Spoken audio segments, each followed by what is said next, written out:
I am the last pillar, the only survivor of the Circle of Nine.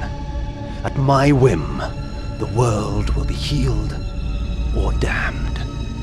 At my whim. He chose poorly. In 2001, Metal Gear Solid 2 dropped for the PS2 and shocked gamers as it introduced a new protagonist, Raiden, in its main campaign. And before all the cybernetic enhancements and heartbreaking sacrifices, people loathed this new character, seeing them as the antithesis of the suave and experienced Snake that they were used to playing. Well, it's a shame that Konami didn't pay attention to Crystal Dynamics' second installment in the Legacy of Kain series. The introduction of Raziel as a new protagonist, as well as relegating the character we watched fall from grace in the previous game to the role of antagonist, was a bold move that would add an entirely new dimension to this already complex narrative thread. This, paired with a leap to 3D graphics and a time skip of 1500 years, meant that this felt like a true evolution in the story of Nosgoth. Hello and welcome back to the Steam Pilgrimage and Part 2 in the Legacy of Kain series. I want to thank all of my new subscribers. The channel continues to grow and I have all of you to thank for it. If this is your first time watching the channel, or if you just haven't subscribed yet, you can do so now down below and get notified when the next installment comes out. And as with the last video, expect heavy spoilers as we discuss this rich, lore-filled world. You have been warned. Legacy of Kain Soul Reaver is set in a future in which Kain refused his sacrifice to restore Nosgoth, which, if you're not a little goody two-shoes, is the ending you picked at the end of Blood Omen. Now the self-declared ruler of Nosgoth, Kain has spent a millennium breeding an entire race of vampires, starting with 6 lieutenants whom he turns directly, and them in turn spawning entire clans based off of their own unique abilities. Humanity now barely clings to life, existing only to feed the vampire overlords, and a smokestack has been erected to pollute the sky and blacken the sun to allow fledglings to grow and prosper. Kain himself has also changed, both physically and mentally. His skin is now cracked and furrowed, his hands have moulded 3-pronged claws, and he has become a ruthless and far more calculating man. He and his followers would now regularly change, going into a state of hibernation and returning with a new gift, with Kain always being the first. Until one day, Raziel, the first of his lieutenants, emerges with the new gift of wings, outshining the master. Seemingly in a fit of rage and jealousy, Kain rips the wings from his back and has Raziel thrown into the abyss. Awakening some 500 years later in the spirit realm, his body destroyed, he is tasked with ending the vampiric curse over Nosgoth by an ancient being claiming to be an elder god. Finding Kain's empire now in ruin and the last vestiges of vampire kin now reduced to vile, mutated husks, Raziel sets out on a mission to take revenge on Kain and his brothers who betrayed him and restore the wheel of life and death. For all our bravado, we knew what it meant when Kain drew the Soul Reaver in anger. It meant you were dead. As with the previous game, we're going to start by talking about the gameplay, as it's the part of the game that most people tend to have the most complaints about. And this is going to be a pretty common complaint right up until Defiance. Soul Reaver is split into 3 parts: exploration, puzzles, and combat. At the beginning of the game, Raziel has a limited number of abilities. He can attack with either his claws or weapons found around the map. He can use his tattered wings to glide across chasms, and he can feed upon souls to replenish his health. As Raziel tracks down and kills his former brothers, however, he's granted new abilities that allow him to travel to other parts of the map that used to be off limits, such as the ability to phase through gates while in the spirit realm, or to swim without dying. The general layout of the gameplay is to find the next accessible path, arrive in the new area where your next target is, make your way through the gauntlet of puzzles and enemies, and then kill the boss to gain access to the next area and repeat. This may sound very linear, but it's actually quite amazing for its time. Let me explain. The entire game world is essentially an open, seamless world, with the only barrier being the Metroidvania-style power-up dependent obstacles you'll find along the way. When you make your way to a new area, you're generally thrust into a sandbox-type environment, with your only goal being to find the boss in that area. The locations will usually contain a number of different puzzles, all based around a core concept, like this one where you have to move and flip the boxes to complete the wall mural, which get more complex as you progress. Completing these puzzles will often open up shortcuts as well as ways forward for Raziel, which you're going to need because whenever you die or load the game, you're brought right back to the very start. This was a little annoying, as I would have preferred to just come back at the last warp gate I used, but not a deal breaker. In fact, having to travel back to the place I died made me appreciate how connected the world feels. There's also the addition of the spirit realm, which adds another layer of complexity to the challenge. In the physical realm, your health slowly deteriorates, water kills you until you get the power up to overcome it, and you can move objects and open doors no problem. In the spirit realm, however, water has no buoyancy and you can't affect physical objects. Sounds pretty useless.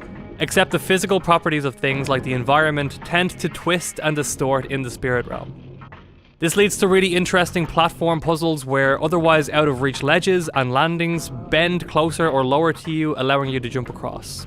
Like with a lot of puzzle mechanics, once you know the trick, it gets easier to spot the places where you clearly have to transition to progress. But it can still leave you second guessing yourself, as moving to the spectral realm at the wrong time can leave you stranded and force you to backtrack, as getting into the spirit realm is as easy as losing all your health or simply manually activating the switch. Getting back to the physical realm is a bit tougher. You need a full health bar and you need to find a conduit that allows you to flip. And the fact that a game from 1999 managed to pull these transitions off seamlessly with no load screens is genuinely impressive.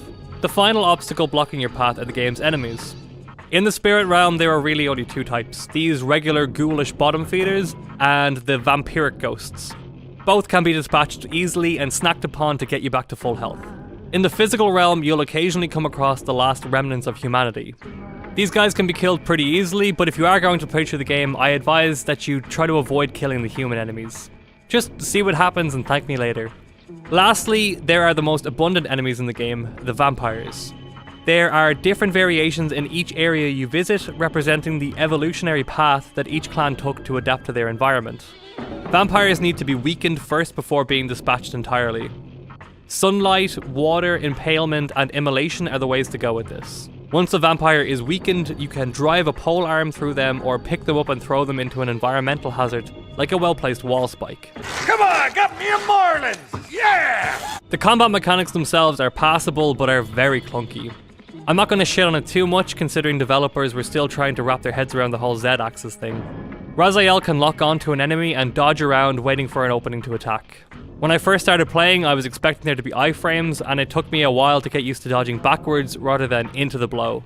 The main problems with the combat are hit detection and the mechanics surrounding the titular Soul Reaver blade.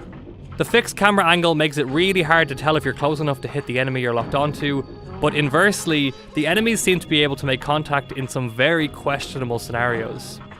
This wouldn't be too bad if it weren't for the fact that the Soul Reaver will only manifest itself in the physical realm when you are at 100% health. This leads to scenarios where you'll be trapped in a room where the only way to fully finish off the enemy is to use the Soul Reaver, as there are no other means available. But even the lightest little love tap means that you're going to lose the blade, forcing you to jump back into the spirit realm, get back to full health, warp back to reality, and hope you don't get another nick. This isn't an overly pervasive issue, but it is a gripe that needs to be pointed out. Something that's done a lot better is the bosses. Although quite few in number, they are done incredibly well, because instead of trying to shove epic fights into this clunky fighting system, the bosses act like mini puzzles to be solved. There's always a knack to beating them, some kind of trick or pattern you need to repeat 3 times. Classic game design. Bitches love sets of 3. Ultimately, I think the best way to classify the gameplay is that it's a PS1 game. It's clunky and outdated, but it's nowhere near as unplayable as some other 3D platformers. Even with the terrible mod that I downloaded to add controller support, I found the game to be just the right amount of forgiving to still make it enjoyable. One thing I didn't realize until replaying this game, however, is the similarities it has to a game series that has become a little bit cliche to compare games to. The hub world that seamlessly connects to self-isolated, internally connected sandboxes, and the lock-on fighting system with an emphasis on waiting for openings is very reminiscent of Dark Souls 2 and 3. I wouldn't be surprised if this series was an influence in the development of those games. So really, Soul Reaver isn't a Souls-like. Souls games are a Soul-like, or a Kain-like. I'll come up with a good pun and I'll make it the title of this section. So with that out of the way, let's get into some of the juicier elements of the game and the aspects that makes this series stand out in people's minds.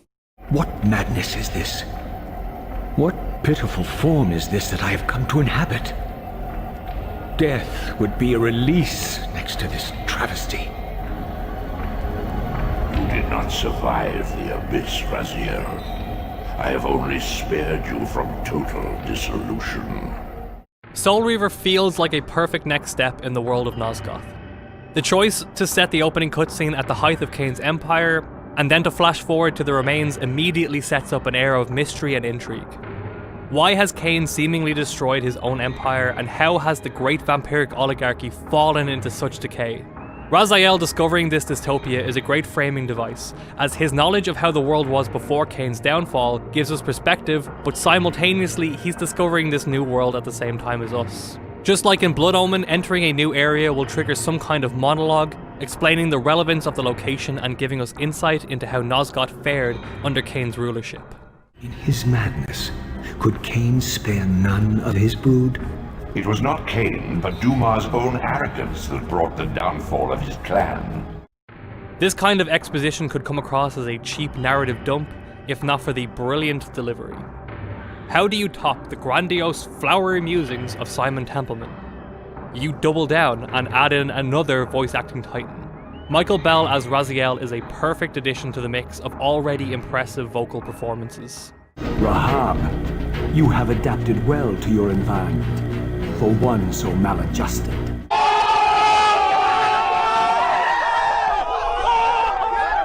Where Simon Templeman's Kain was brash, strong-headed, and a little unhinged, Raziel is a more pensive and introspective character. He's far more likely to call into doubt the advice and instructions of others, which is understandable considering the betrayal he suffers at Kain's hand. Underpinning this is a familiar sense of righteous indignation which parallels Kain's own quest for vengeance. What I have made, I can also destroy, child. Damn you, Kain! You are not God! This act of genocide is unconscionable! Tony J returns also, this time as the Elder God, an entity that claims to keep the eternal wheel of life and death forever turning. The birth of one of Kain's abominations traps the essence of life. It is this soul that animates the corpse you lived in. I found it interesting that they got the same voice actor as Mortanius, who served as Kain's guide, to be Raziel's, but I'm gonna go more into that in the final video in this series because I have theories.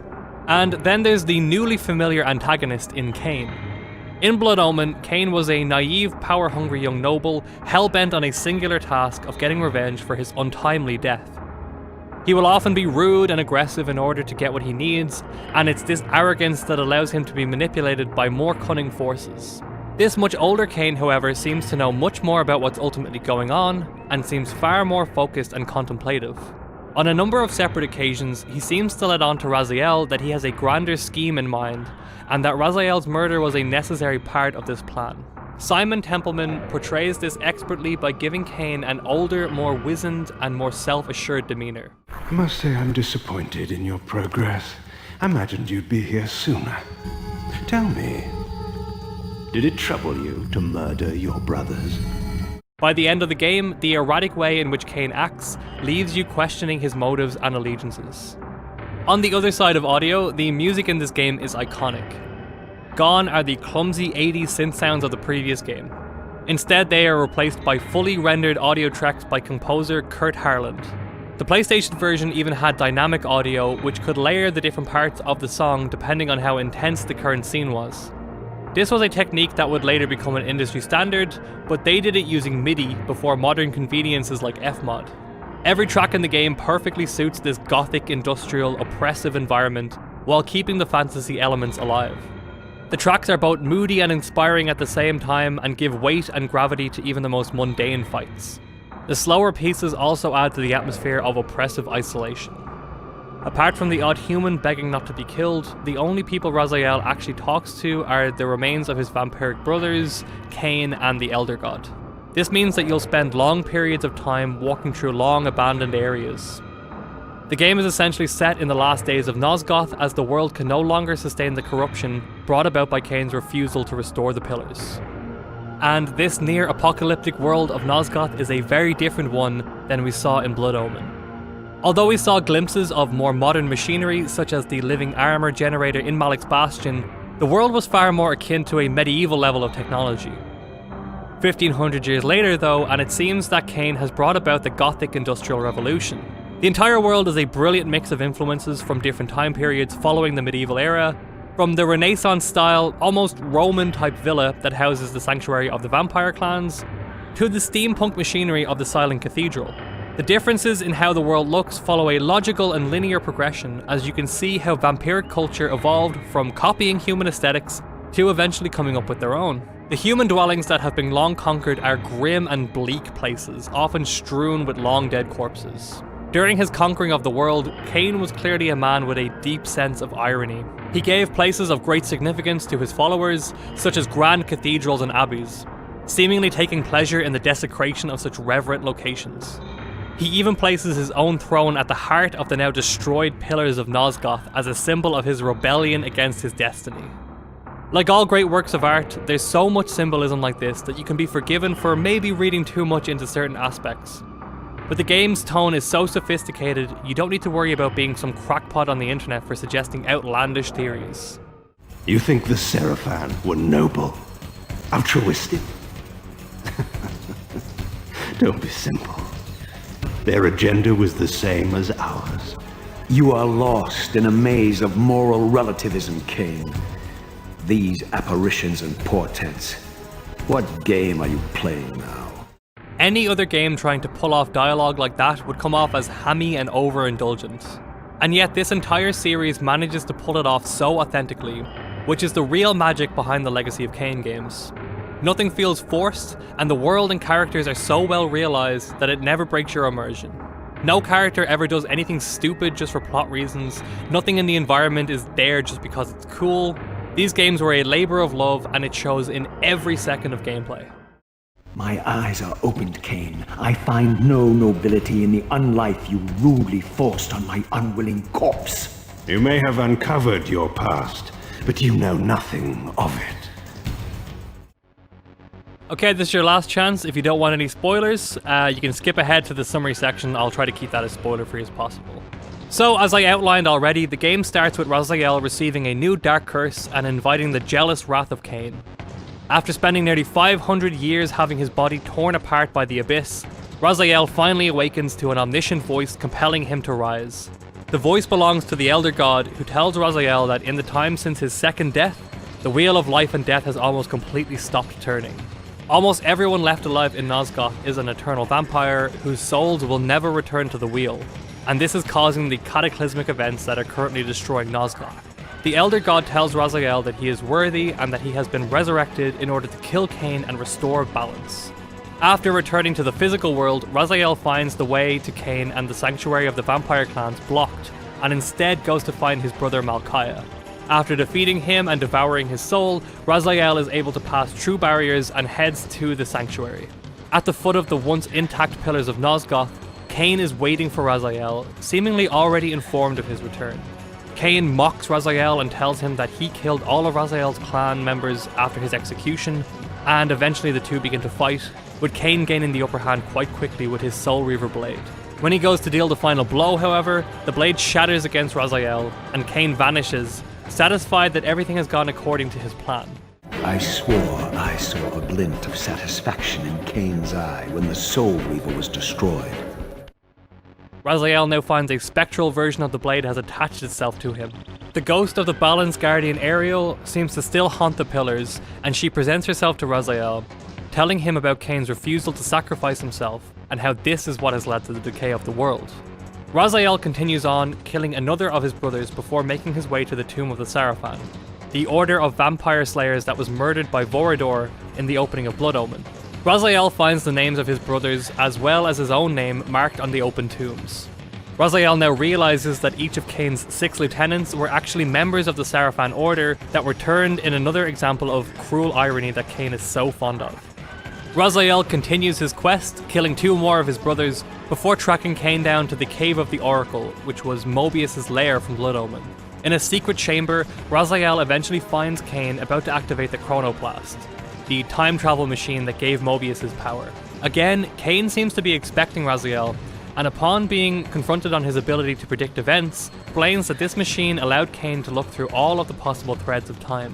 When Raziel admonishes Kain for refusing the sacrifice, Kain hits back, explaining that it was never really a choice at all. Time can never really be rewritten, and so Kain refuses to take responsibility for his actions, claiming instead that there's more going on and that he's seen the outcome of both of their stories. Before Raziel can defeat Kain, he uses a portal and escapes into the past. The Elder God warns Raziel that he won't be able to help him if he follows, but driven by revenge, Raziel steps into the portal. He finds himself in a chamber, but Kain is nowhere to be found. Instead, Mobius the Time Streamer, having foreseen these events, pulled Raziel from the time stream so that they can talk. And then the game just ends right there, on a cliffhanger. An almost unheard of concept in video games. Leaving things open for a sequel, fine, but a straight up to be continued was crazy in 1999. The story of Soul Reaver serves two purposes in the grand narrative. First, it sets up the central conflict of Kain's sacrifice going unfulfilled to the detriment of the entire world. Without this pivotal moment in history, time has sort of stopped, and the world is slowly decaying with just Kain's stubbornness standing in the way. The second is to introduce Raziel and set up his motivations for pursuing Kain. The majority of the story focuses on the latter as Raziel comes to terms with the world and his place within it.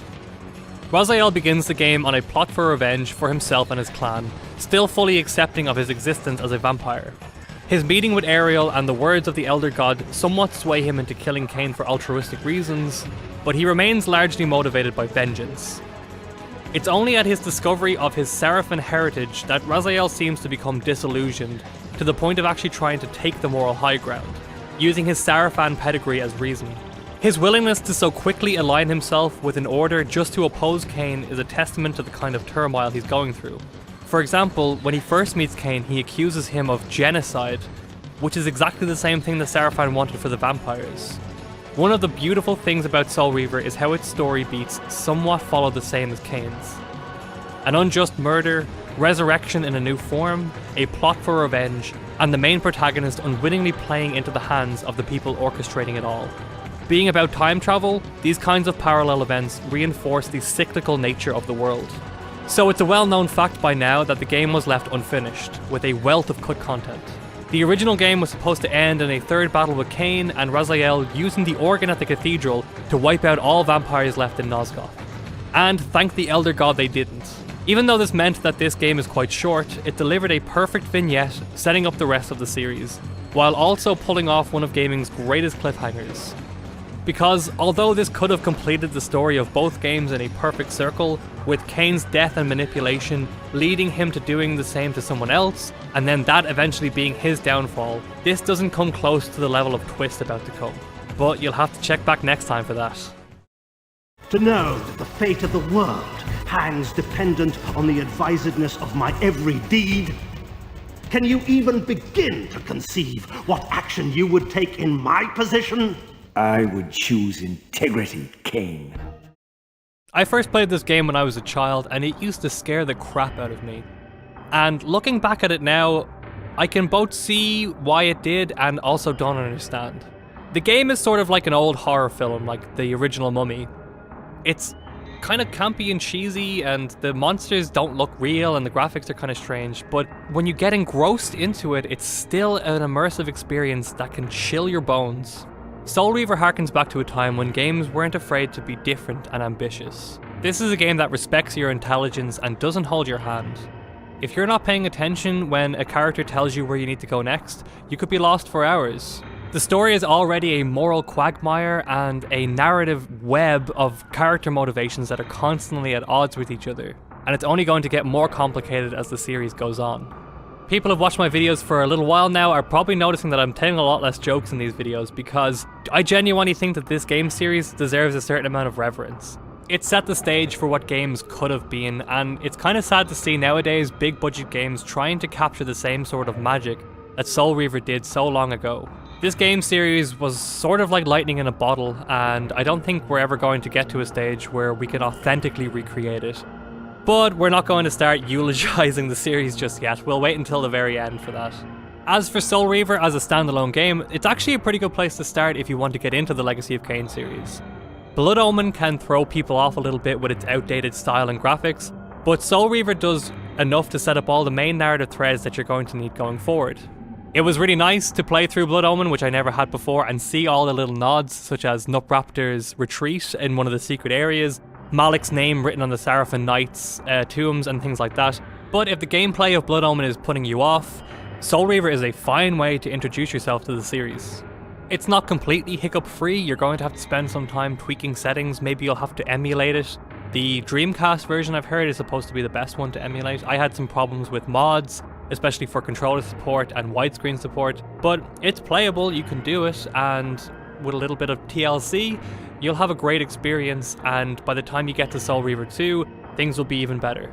So pick up a copy now, it's pretty much always on sale. Humble Bundle, I think, have been selling the entire series for less than €5 every day for the last 5 years. They can't give this series away, and I don't know why. It's brilliant. If they were to release a small quality of life patch to all the games so that they were playable on modern machines, sales for these games would go through the roof. But as we all know, game developers hate money. So that's my take on Soul Reaver 1.